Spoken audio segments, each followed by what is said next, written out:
Mortal Engines by Philip Reeve, Part 2, Chapter 36, The Shadow of Bones.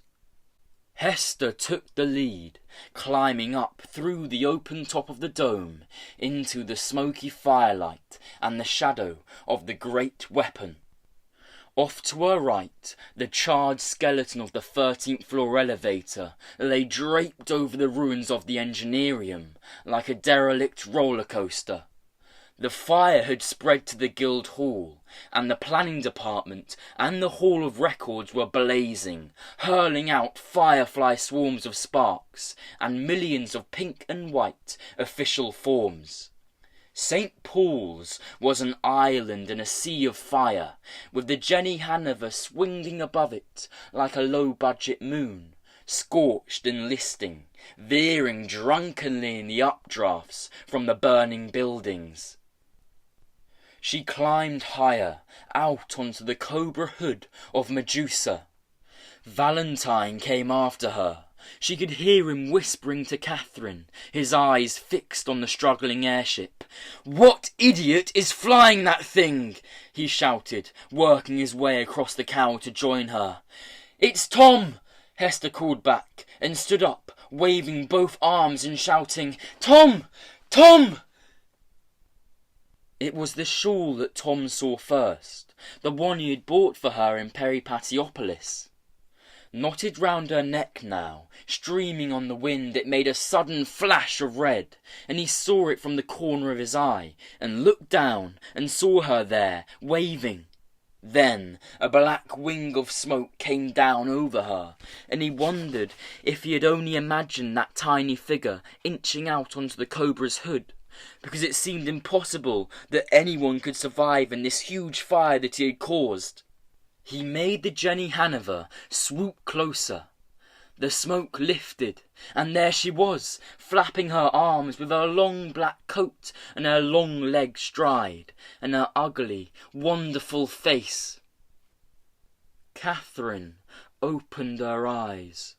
The cold inside her was growing, spreading from the place where the sword had gone in. She was still hiccuping, and she thought how stupid it would be to die with hiccups, how undignified. She wished Dog was with her. "Tom! Tom!" somebody kept shouting. She turned her head and saw an airship coming down out of the smoke, closer and closer, until the side of the gondola scraped against Medusa's cowl, and she felt the downdraft from its battered engine pods. Father was carrying her towards it, and she could see Tom peering out at her through the broken windscreen.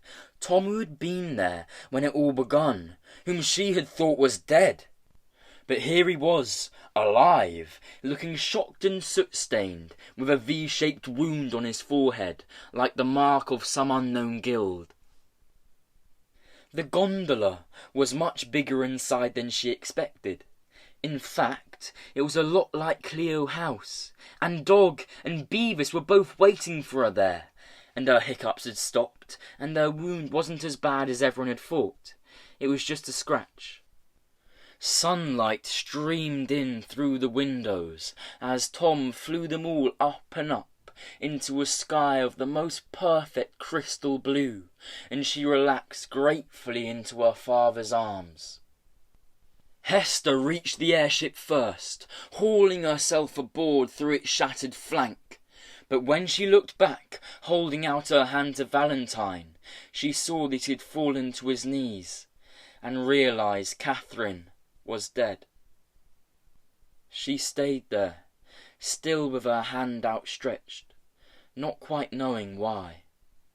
There was an electric shimmer in the air above the white metal hood. She shouted, "Valentine, be quick!"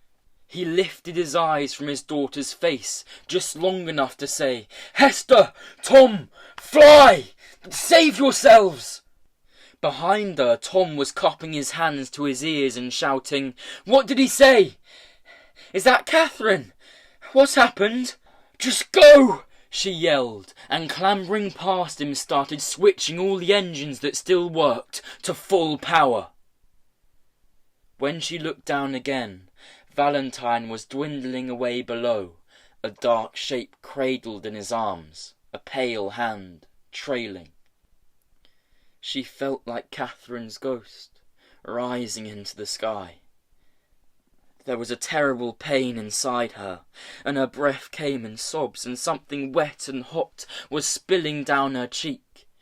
She wondered if she could have been wounded without noticing it, but when she put her hands to her face, her fingers came away wet, and she understood that she was crying for her mum and dad, and Shrike and Catherine, and even for Valentine as the crackling light around the cathedral grew brighter, and Tom steered the Jenny Hanover away into the dark. Down in the gut, London's enormous motors suddenly cut out, without warning and all at once, doused by the strange radiations that were starting to sleet through the city's fabric. For the first time since it crossed the land bridge, the great traction city started to slow.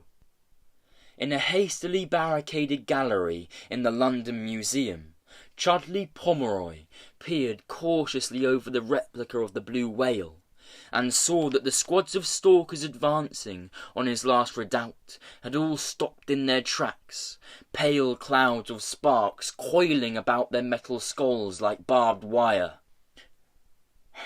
"Great work," he said, turning to his surviving handful of historians. "We've won!" Valentine watches the red airship fly away, lit by the flames of Top Tier and by the spitting forks of light that are beginning to flare around St. Paul's. He can hear hopeless fire bells jangling somewhere below, and the panic-stricken shouts of fleeing engineers. A halo of St. Elmo's fire flares around Catherine's face, and her hair sparks and cracks as he strokes it. He gently moves a stray strand which is blown into her mouth, and holds her close, and waits. And the stormlight breaks over them, and they are a knot of fire, a rush of blazing gas, and gone, the shadows of their bones scattering into the brilliant night sky.